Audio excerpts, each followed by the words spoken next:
Hello everyone, my name is Ravi Santara. Today I'll be showing you the aeroplane that I built.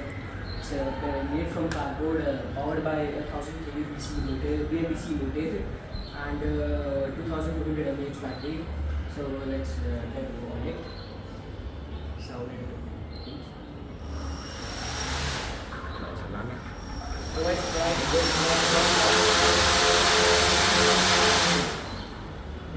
Provides quite a good thrust, but that's certainly not enough for this plane.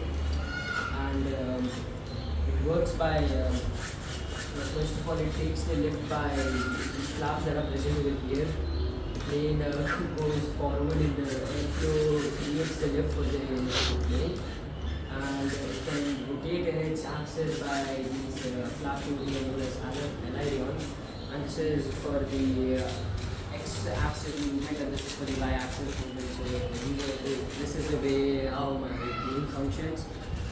It's kind of heavy right now, so we will try to reduce the weight before flying it.